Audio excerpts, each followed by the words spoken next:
રાધનપુર ખાતે હિન્દુ સમાજ દ્વારા સંત શ્રી બ્રહ્મચારી આશ્રમ ગોતરકાના ગાદીપતિ શ્રી નિજાનંદ સ્વામીનો સન્માન સમારોહ યોજાયો। અયોધ્યા ખાતેથી શ્રી રામ મંદિરના પ્રાણ પ્રતિષ્ઠા મહોત્સવની અંદર હાજરી આપવા જતા સન્માન સમારોહ યોજાયો।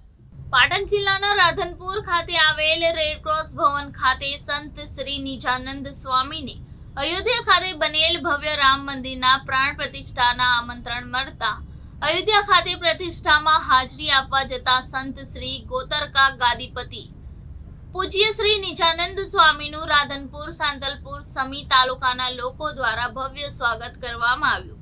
1990ના કાર સેવકો સાથે કામ કરી રામ મંદિરના નિર્માણની અંદર હંમેશ માટે કામગીરી કરનાર ક્રાંતિકારી સંત શ્રી નિજાનંદ સ્વામી અયોધ્યા જતા પહેલા રાધનપુર વિધાનસભાના ધારાસભ્ય શ્રી લવિંગજી સોલંકી અને નજુપુરાના શ્રી આશ્રમના સંત શ્રી બટુક મોરારી બાપુની ઉપસ્થિતિમાં અને અન્ય મહાનુભાવો ઉપસ્થિતિમાં હિન્દુ સમાજ દ્વારા સન્માન સમારોહ યોજાયો, જેમાં રાધનપુર રામ સેવા સમિતિ, સુરભી ગૌશાળા, ભારત વિકાસ પરિષદ, ભાજપ, બજરંગ દળ, વિશ્વ હિન્દુ પરિષદ અને અન્ય હિન્દુ સંગઠનો દ્વારા ક્રાંતિકારી સંત શ્રી નિજાનંદ સ્વામીનું ભવ્ય સન્માન કરવામાં આવ્યું।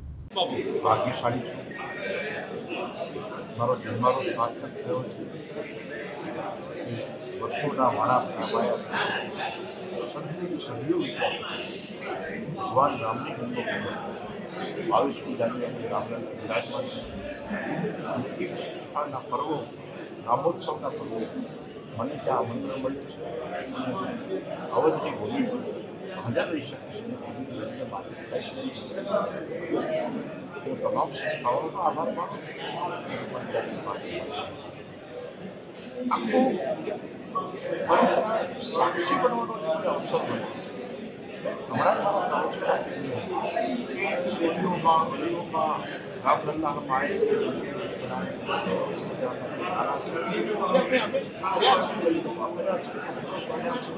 ક્યારેક પુરસ્કાર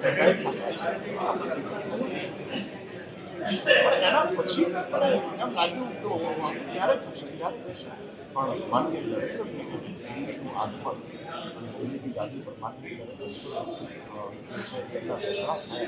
શાસક તરીકે અને ઉત્તર પ્રદેશમાં અમારા શાસક તરીકે અચાનક પરિસ્થિતિ આળસ પડી, નાગરિકો જોત જોતામાં હતાશાઓ, મંદિર બનવામાં હતાશાઓ રાખવાથી ફરી પાછા આજે છે આપણા નેતા પ્રમુખમાં 22મી જાન્યુઆરી આ મંદિર માત્ર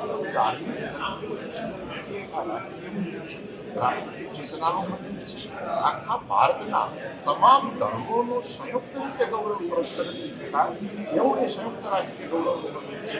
એટલે આમાં કોઈ માત્ર તો જાતિભેદ કે ધર્મભેદ નથી, આ માનવ મૂલ્યોનું હ્યુમન વેલ્યુશન કહેવાય। એમાં ધરતી પર સૌથી વધારે મોટા મૂલ્યો કારણ કે એવા વિષ્ણુના અવતાર ભગવાન નામ કરતા ભગવાન રામ છે, એ રામનો જે આજે છે ને રામ પ્રતિષ્ઠા થવાની છે।